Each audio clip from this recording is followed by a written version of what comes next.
Bonjour à toutes et à tous, bienvenue sur le plateau du journal télévisé SMRV pour notre 4e édition. À présent, ouvrons notre journal et en voici les titres.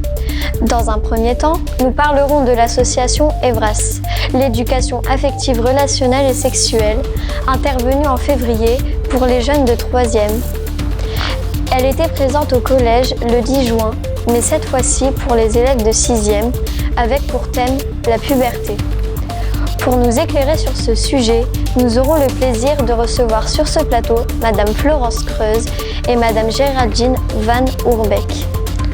Dans une deuxième partie de ce journal, nous parlerons du concours national de la résistance et de la déportation dont la cérémonie officielle de remise des prix s'est déroulée le 2 juin 2021 à Lille.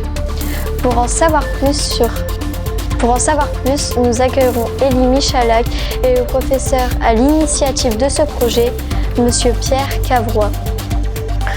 Dans une troisième partie, nous vous ouvrirons les portes des salles pour vous montrer comment les jeunes vivent les sciences et la littérature. Des jeunes latinistes apporteront leur témoignage sur le choix de cette option, pourquoi faire du latin au collège. Suivra ensuite une vidéo sur les sciences physiques et sciences naturelles. Et nous terminerons ce journal par l'édition spéciale sur la journée du mardi 1er juin, marquée par la visite pastorale du CCFDT et de Monseigneur Dolman. Nous commençons donc avec l'intervention de l'association EVRAS, interview de Capucine et Jade Caudron.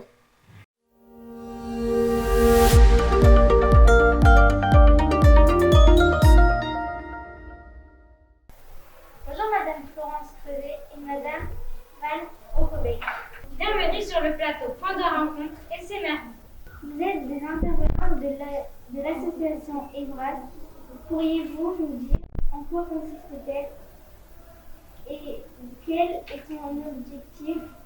Autrement dit, quelles sont les raisons qui expliquent son existence? Alors déjà, merci beaucoup de nous avoir invités. On est toutes les deux ravis d'être là. Donc moi je m'appelle Florence Creuset, ma collègue c'est Géraldine Van Ourbeck. Voilà, et on est toutes les deux conseillères conjugales et familiales. On travaille pour le département du Nord. Voilà, pas pour une association, mais pour le département du Nord. Et plus précisément à la PMI, protection maternelle et infantile, et au centre de planification. Ça fait beaucoup de mots, on le sait bien. Donc le centre de planification, il est à Monaco à Valenciennes. Et dans nos missions, on va dans les établissements scolaires parler d'EVAS. Voilà, vous citiez EVAS dans votre question. Donc l'éducation à la vie affective et sexuelle. On peut dire EVRAS aussi, éducation à la vie affective, relationnelle et sexuelle. Donc on va dans les établissements scolaires. En fait, il y a la loi du 4 juillet 2001 qui impose aux établissements scolaires d'organiser des séances pour les élèves sur cette thématique. Et le département du Nord a une politique volontariste et propose aux établissements que des conseillères spécialement formées puissent aller dans les établissements. Donc il y a 37 collèges sur l'arrondissement de Valenciennes et on travaille avec environ 35 collèges. Plus parfois des IME, la mission locale, des CCAS, etc. Donc à Sainte-Marie, on est déjà venu rencontrer les 3e. Et on va bientôt rencontrer les 6e, donc on se revoit bientôt. Quels sont vos rôles dans cette association? Alors, par rapport à notre rôle au niveau du centre de planification, on est sur 3 aspects. Il y a d'une part, on fait des entretiens au niveau du conseil conjugal et familial, donc on reçoit des couples ou des personnes seules qui se questionnent sur leurs relations affectives. Et aussi, on fait donc un deuxième temps, c'est plus tout ce qui est écoute, information lors des consultations médicales, quand on reçoit les personnes pour des demandes, notamment en planification ou en consultation prénatale. Et puis le dernier aspect qui vous concerne directement, c'est effectivement, comme ma collègue le disait, des animations au niveau de l'éducation à la vie affective et sexuelle. Donc dans ce rôle-là plus précisément, pour aller un petit peu plus loin dans la façon d'animer, l'idée en tout cas de faire de l'éducation, c'est pas simplement vous donner de l'information, c'est effectivement on apporte des connaissances aux jeunes, aux adolescents, mais aussi on les fait réfléchir. On les invite vraiment à encourager de développer un esprit critique en fait, par rapport à ce qu'ils peuvent voir, entendre. Et puis le troisième point aussi qui est important, qui est l'ordre de la prévention, c'est qu'on va donner aussi des lieux ressources où ils vont pouvoir venir aussi se questionner de manière individuelle pour répondre à leurs questions autour de cette thématique de la vie affective, sexuelle et relationnelle, qui est un champ très vaste qui peut aller de la puberté en passant par l'estime de soi, la relation en elle-même, c'est vraiment le sentiment amoureux, c'est vraiment un champ vraiment très vaste. Voilà un petit peu pour l'essentiel de nos missions, enfin de notre rôle en tout cas au sein du centre de planification. Quel est votre parcours et pourquoi avez-vous choisi ce métier? Je laisse commencer. Je commence, ok. Alors moi j'ai commencé par faire des études d'ingénieur agronome. Voilà, j'avais choisi ça parce que j'aimais beaucoup la SVT quand j'étais au collège et au lycée. Et j'avais envie de travailler avec le vivant. Et je me suis rendu compte très vite que le vivant que j'aimais, c'était plus les relations humaines que la nature en elle-même, même si j'aime beaucoup la nature aussi. Donc voilà, ça c'est le premier élément. Et le deuxième, j'avais découvert une association qui avait parlé d'amour et de sexualité de façon très positive. Voilà, et j'avais trouvé ça extraordinaire. Et du coup, j'ai eu envie de faire la même chose. Donc je me suis formée. Et c'est comme ça que j'ai bifurqué et que maintenant je suis conseillère conjugale et familiale. Alors moi j'ai un petit peu un parcours un petit peu différent. J'ai d'abord été pendant 20 ans travailleur social, c'est-à-dire que j'étais conseillère en économie sociale et familiale. Donc j'ai accompagné les familles plus d'abord sur le plan budget, etc. Et puis je travaillais dans un accueil mère-enfant qui est devenu un centre parental. Et dans cette expérience de professionnelle, j'ai accompagné des grossesses aussi adolescentes, des grossesses précoces, des relations de couple qui étaient un petit peu, il y avait des difficultés relationnelles. Et tout ça, ça m'a donné envie en tout cas d'aller plus loin et d'aller creuser un petit peu ces questions de vie affective. Et du coup, j'ai fait une formation pour devenir conseillère conjugale et familiale. Et maintenant, du coup, j'interviens en amont, j'ai envie de dire, un petit peu en prévention plutôt que dans le domaine de la protection. Pourquoi estimez-vous qu'aujourd'hui cette intervention est très importante pour les collégiens? Alors, on s'est dit, déjà le sujet de la sexualité, ça concerne chacun d'entre nous. Voilà, et ça concerne les collégiens. Aucun collégien n'échappe à la puberté. Quand on compare vos photos de classe en 6e et en 3e, on voit que vous avez traversé des années où il y a beaucoup de changements. Donc, il y a ces changements et je pense que tous les jeunes se posent des questions. Alors parfois c'est possible de trouver des réponses dans la famille et vos parents ce sont d'ailleurs vos premiers éducateurs. Voilà. Mais il se peut que ce ne soit pas possible d'en parler à la maison.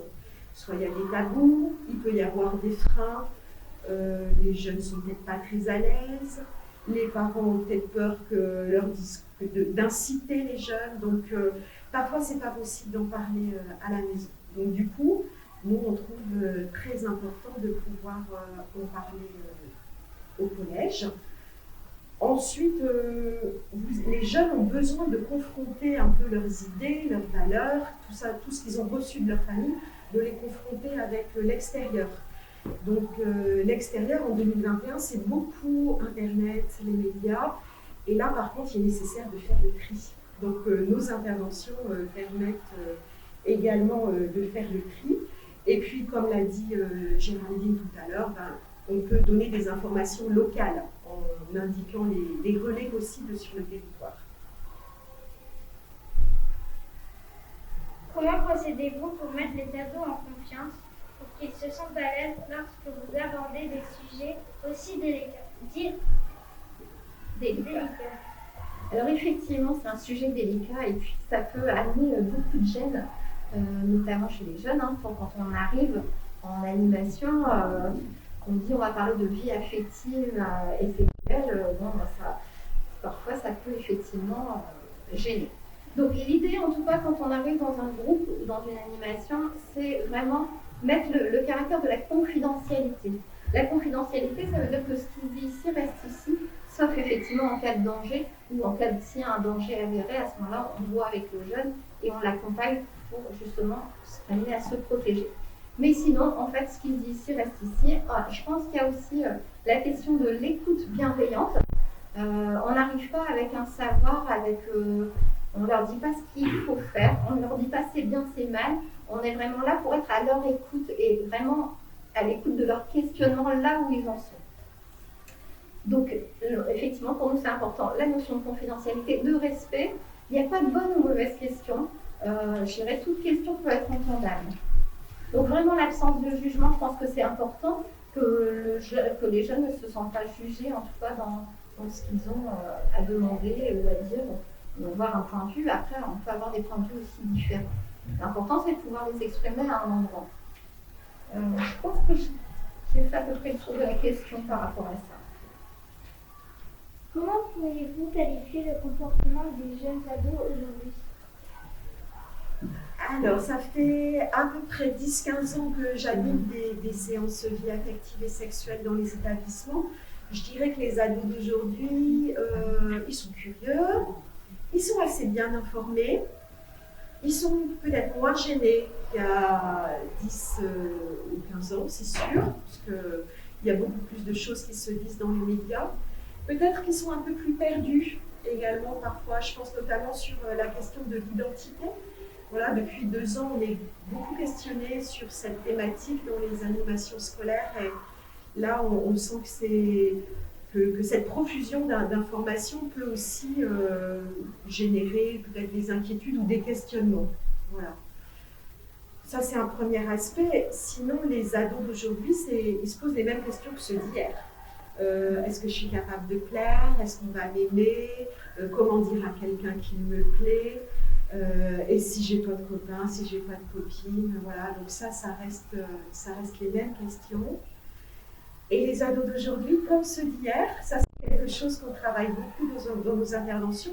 On leur dit qu'ils ont un cœur qui est capable d'éprouver des émotions. Ils ont un cerveau qui les aide à prendre des décisions, voilà, éclairées. Et ils ont aussi un corps et qui parfois est un peu impulsif ou qui prend le dessus.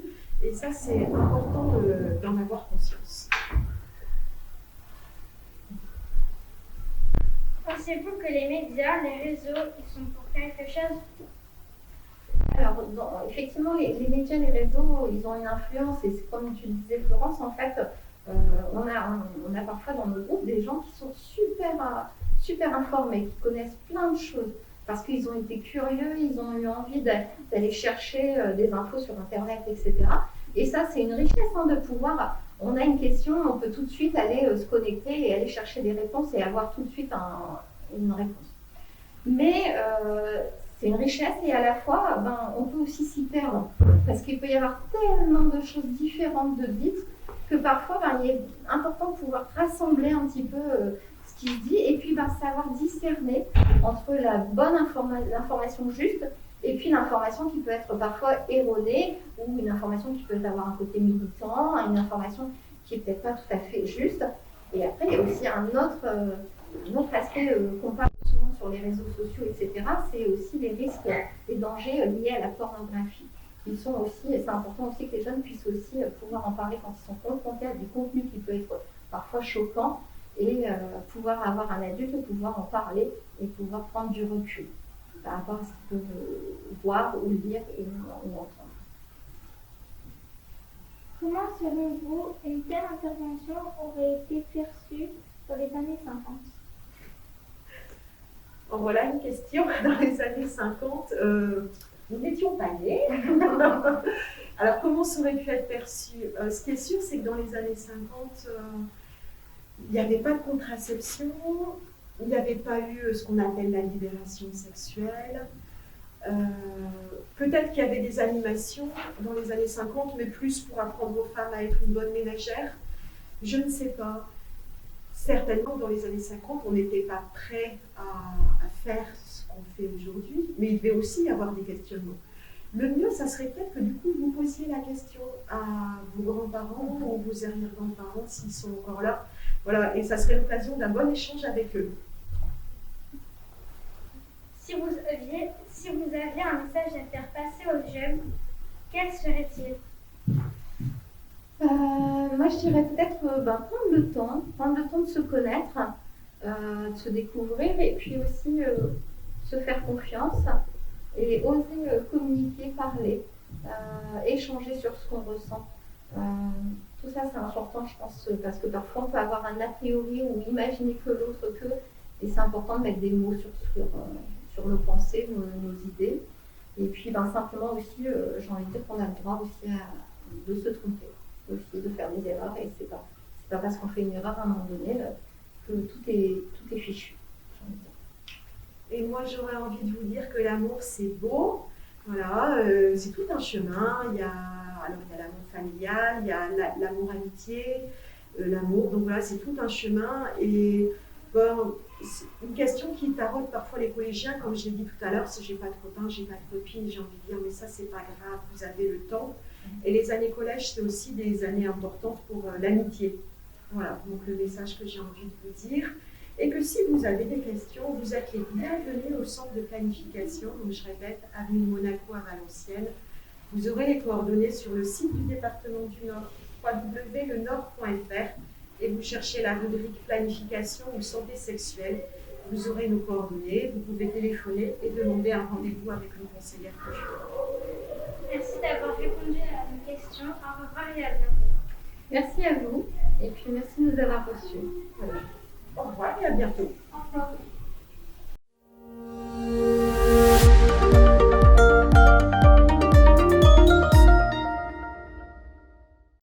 Nous poursuivrons notre journal avec la participation des élèves de 3e au concours national de la résistance et de la déportation.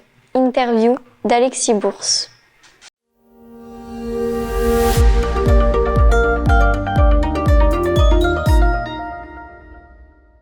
Bonjour Élie, bonjour Monsieur Cavrois. Bienvenue sur le plateau de points de rencontre de la chaîne SMRV Valenciennes. Vous êtes une élève de 3e et vous avez participé au concours national de la résistance et de la déportation. Quelle partie du programme est en lien avec ce concours? Bonjour, la partie du programme qui est en lien avec ce concours est l'histoire, le chapitre de la Seconde Guerre mondiale, principalement sous l'occupation allemande. Oui, en fait, le concours, chaque année, reprend un thème différent. Donc cette année, c'était sur les débuts de la résistance, donc de 1940 à 1941. Donc on doit s'adapter à chaque fois à cette contrainte. Et ça permet d'aborder des éléments qu'on ne voit pas dans le cours ou très peu. Parce que là, on voit vraiment une partie, un détail de cette période. Pourriez-vous expliquer à nos auditeurs en quoi consiste ce concours? Alors, il s'agit d'un concours national qui concerne des collégiens et des lycéens, en lien avec donc des associations sur la mémoire de la déportation, des associations de mémoire sur la résistance. Il y a plusieurs catégories. Donc nous avons travaillé sur la réalisation d'un travail collectif avec plusieurs élèves de 3e. Bon, c'est la 2e année où on participe à ce concours. Et donc nous avons cette année été distingués par le rectorat au niveau départemental. Comment avez-vous procédé pour l'écriture de ce devoir? Est-ce un travail collectif? Oui, donc c'est un travail collectif. Nous avons chacun écrit une partie du devoir et ensuite nous avons tout réuni ensemble pour finaliser le projet. Oui, alors il s'agit... donc on se réunissait tous les midis le vendredi, donc d'octobre jusqu'à la fin du mois de mars. C'est un travail assez long, puisqu'il faut déjà choisir le sujet. Ce sont les élèves qui ont choisi le sujet. Cette année, nous avons travaillé sur un aviateur français, René Mouchotte, qui a combattu dans l'aviation britannique. Il a refusé la défaite et il a rejoint le général de Gaulle en Angleterre pour continuer le combat. Donc, nous avons évoqué cela, donc il a fallu déjà trouver des informations, que les élèves s'approprient le sujet, puisque c'est un sujet qui n'est quasiment pas abordé pendant le programme. et savoir qu'est-ce qu'on allait faire. En l'occurrence, nous avons reproduit un carnet de vol de cet aviateur sur la période de la bataille d'Angleterre. Vous êtes à l'initiative de ce projet. Combien de temps y avez-vous consacré? Alors, je n'ai plus en tête le nombre de séances, mais enfin, c'est du mois d'octobre au mois de mars, donc ça a été très long, sans compter le travail qui a pu être fait en dehors. Il a fallu trouver les documents, il a fallu trouver le support, il a fallu faire face à quelques contraintes techniques, mais ça a été assez long. Mais ça a permis, je pense, que les élèves ont appris beaucoup de choses, tant au niveau de l'utilisation d'outils informatiques, au niveau de l'histoire, du contenu. Vous vous êtes déplacé à l'hôtel académique de Lille pour le résultat. Quand et quel était le résultat? Avez-vous reçu un prix? Alors oui, nous y avions été mercredi dernier. Nous avons été, alors il n'y a pas de classement malheureusement, nous avons été dans les 13 sélectionnés au niveau départemental, dans notre catégorie. Je pense que nous avons été quand même bien classés. Et nous avons reçu effectivement un prix. Donc nous avons reçu 2 ouvrages sur la déportation, donc le grand livre des témoins et mémoires gravées sur les déportés de Buchenwald. Donc, et chaque élève a reçu un diplôme attestant de sa participation au concours de la Résistance. Que retenez-vous de cette expérience? Cette expérience était très enrichissante. Nous avons beaucoup appris sur l'histoire et surtout sur les aviateurs de l'époque. Et ça nous a beaucoup plu. On a mis beaucoup de cœur dans ce projet et c'était vraiment bien. Ah, effectivement, oui, les élèves ont l'air d'avoir bien apprécié. Ce sont des élèves volontaires en plus, donc ce n'est pas une contrainte. Il n'y a pas de note à la clé, même si c'est vrai que la participation, le diplôme final, ça prend en compte dans Parcoursup, dans l'affectation des élèves après le lycée. Les auditeurs s'associent volontiers à nous pour féliciter tous les participants à ce concours. Merci d'avoir pris du temps pour répondre à nos questions. Au revoir. Au revoir. Au revoir.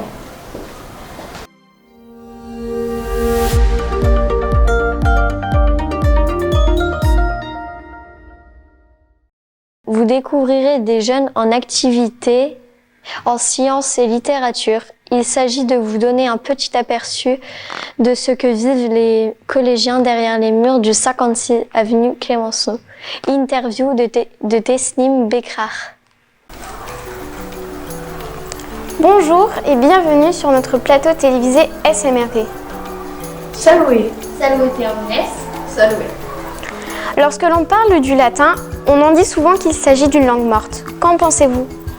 Ce n'est pas vraiment une langue morte parce que, par exemple, la marque Amora reprend un mot qui vient du latin, Amora qui signifie amarrer, qui signifie amour.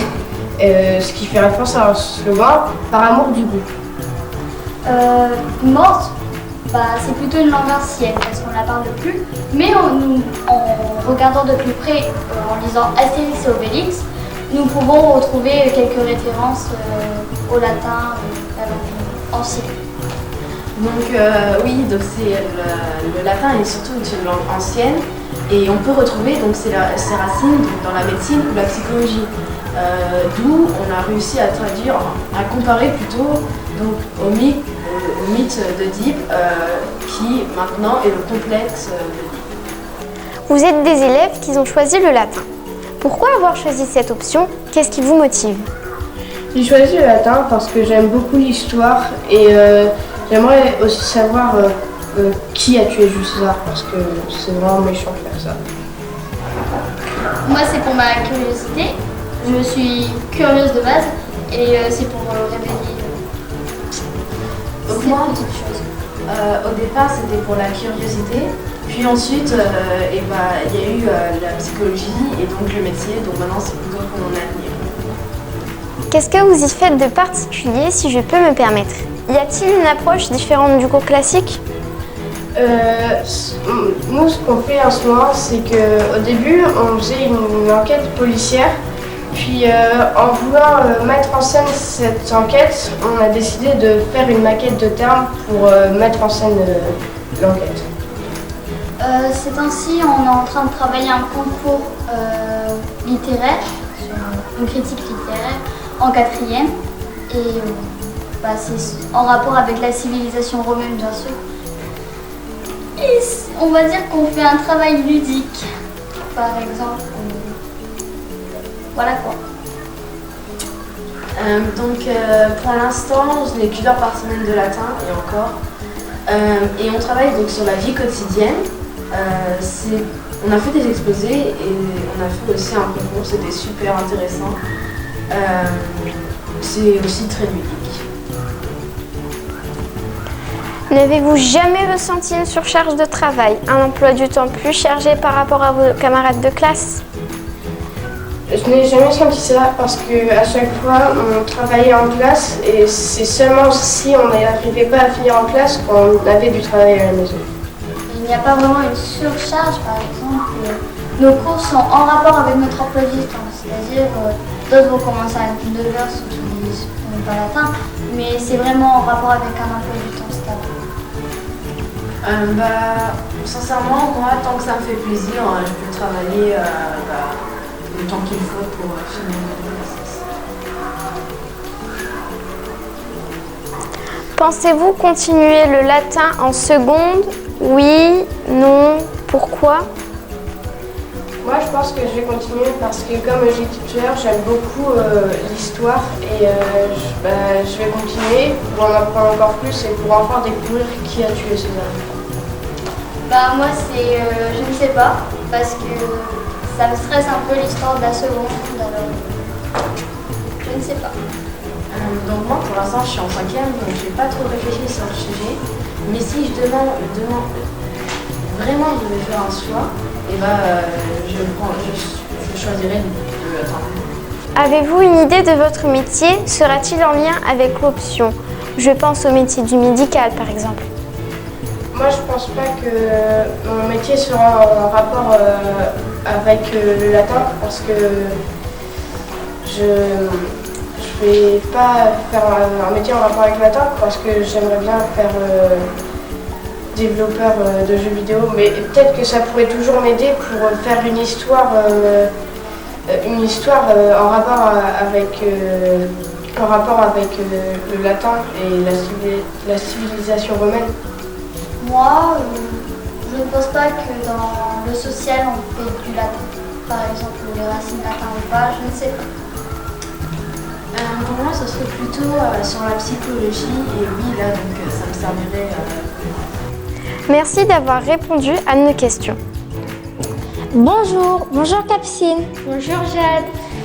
Nous sommes dans le labo de physique-chimie au Collège Sainte-Marie. Ma sœur et moi allons vous présenter une expérience incroyable. Tout d'abord, Capucine va vous présenter le matériel qu'il faut pour réaliser cette expérience. Nous avons de l'eau chaude, un entonnoir, une bouteille et un récipient d'eau froide. Tout d'abord, pour commencer, Capucine, tu vas verser de l'eau chaude dans la bouteille.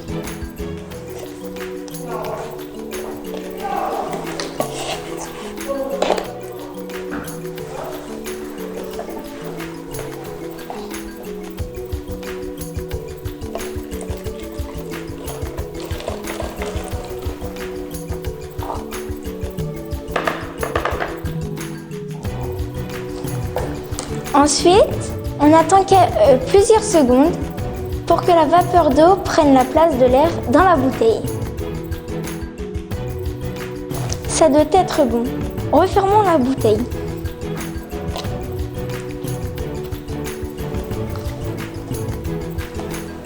Ensuite, tu la trempes dans l'eau.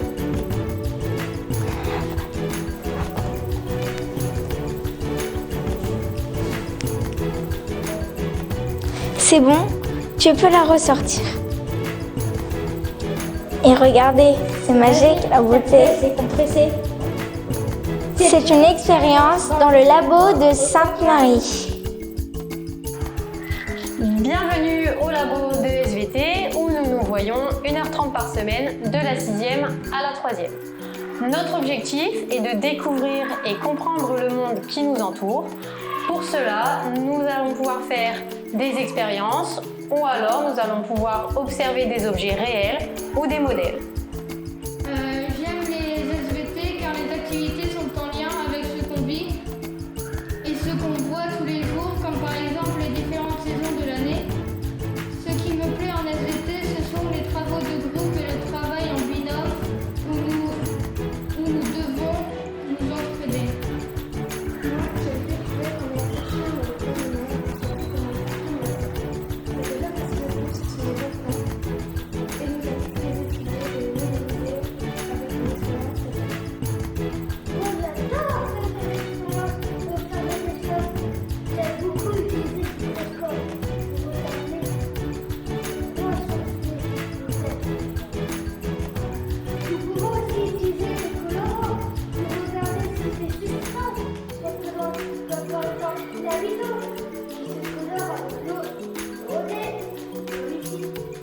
Nous allons donc faire des expériences pour savoir si les objets présents ici sont composés d'amidon. S'ils le sont, la coloration sera bleu foncé. Je mets de l'eau iodée dans l'eau. Il n'y a pas de coloration bleue, il n'y a donc pas d'amidon. Je fais la même chose dans le tube à essai, mais on a mis de la mélangée avec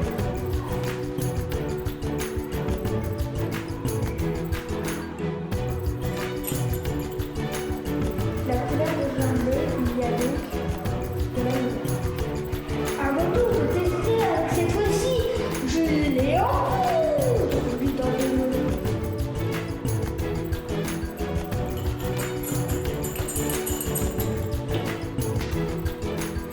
Il n'y a pas de colorant, il n'y a donc pas d'amidon. Nous allons maintenant réaliser la même chose sur une roche.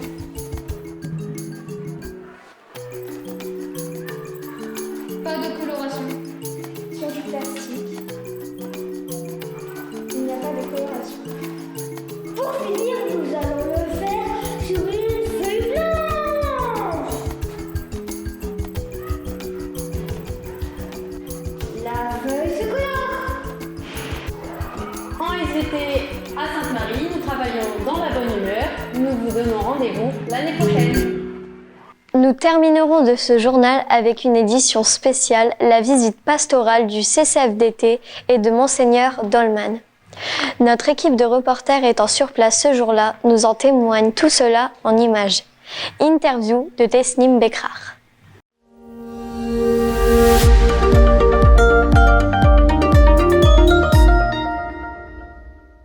Bonjour à tous nos auditeurs de la chaîne SMRV.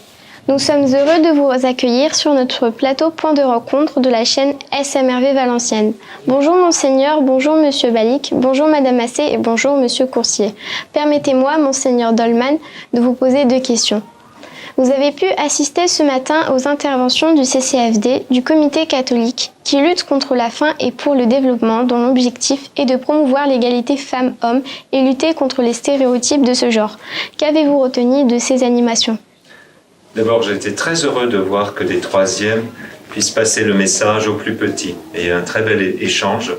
Et je vois combien ces rencontres entre différents groupes est très important, justement pour mettre en œuvre, pas seulement pour parler du thème de l'égalité, de la paix, mais aussi déjà pour le vivre, le fait que des grands et des plus petits se rencontrent, puissent échanger, puissent s'enrichir mutuellement. C'est extraordinaire. Puis ensuite, je vois bien qu'on peut retenir, même un petit, que la paix, puisque c'était le sujet de ce matin, c'est d'abord quelque chose qu'on travaille en soi, dans son cœur, qu'on essaye de construire dans la relation aux autres, et puis qu'on va mettre en œuvre chacun à son niveau. C'est ce que j'ai retenu. Si vous aviez un message à passer à tous les jeunes, quel serait-il ? Je suis évêque et donc serviteur de l'Évangile aussi, j'essaye d'être. Et dans l'Évangile, ce que je vois, c'est que c'est un formidable trésor pour ceux qui veulent se mettre en route pour le service du bien, pour le service de la paix. Et je découvre combien c'est important aussi quand on parle de toutes ces questions de développement et autres, qu'on puisse aussi parler de ce besoin qu'a chaque être humain de se sentir aimé et d'aimer, et donc aussi de pouvoir s'ouvrir à celui qui nous aime d'abord, celui qui nous a créés, celui qui veut aussi nous apporter la vie belle, celle qui transforme notre cœur et qui nous engage à retrousser les manches. Permettez-moi de laisser la parole à Monsieur Coursier.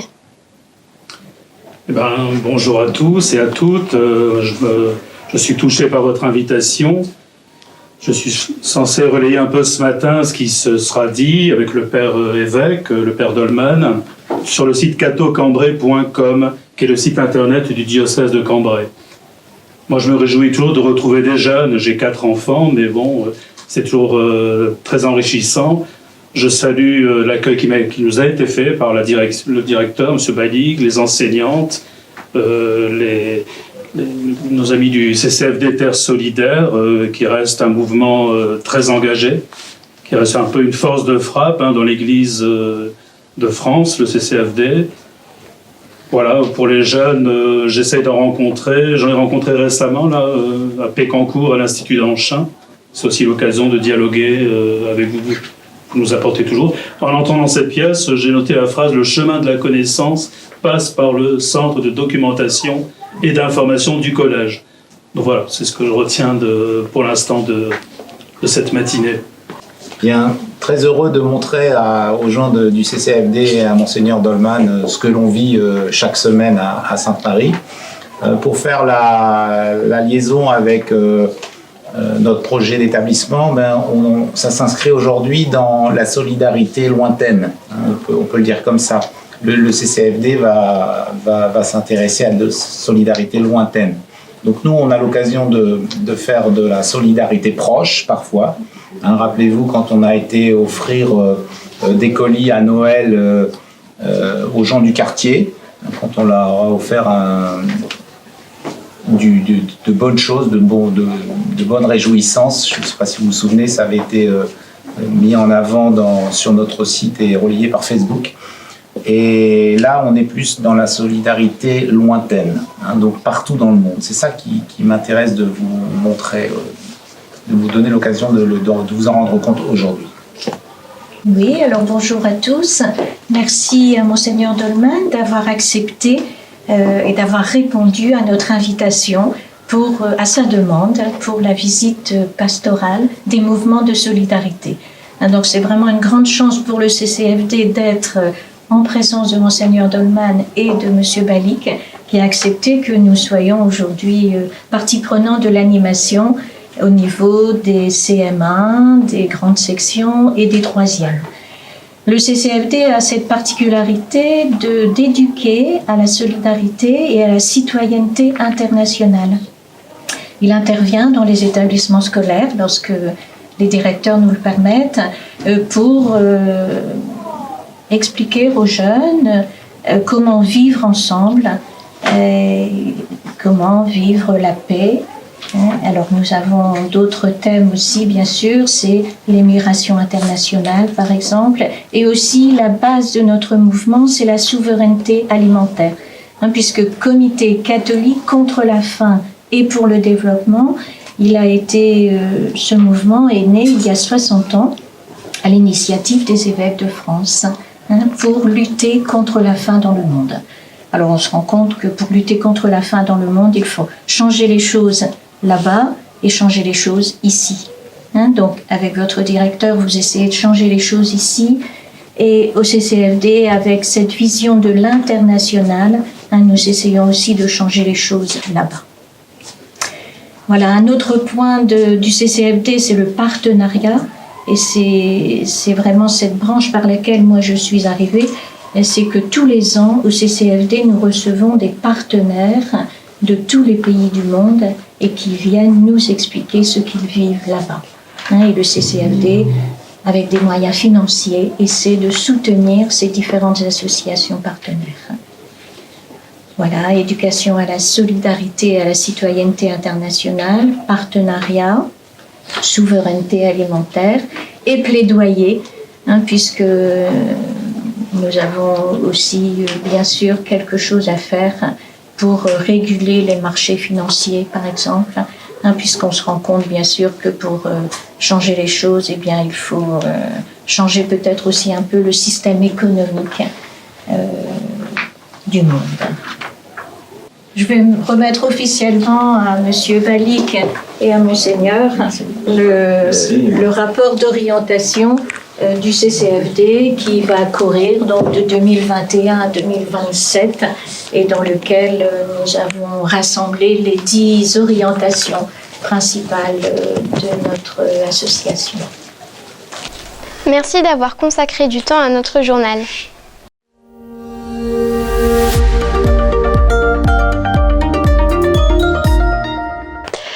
Merci Tesnim pour ce reportage. À présent, nous allons clôturer ce journal. Si vous souhaitez découvrir la vie quotidienne du collège Sainte-Marie-Valencienne, n'oubliez pas, chers auditeurs, de vous abonner à notre chaîne SMRV. Toute l'équipe de la rédaction et moi-même, nous vous remercions de nous avoir suivis. Nous vous donnons rendez-vous en septembre prochain pour un nouveau journal sur la chaîne SMRV. En attendant, prenez soin de vous et à très bientôt. Au revoir.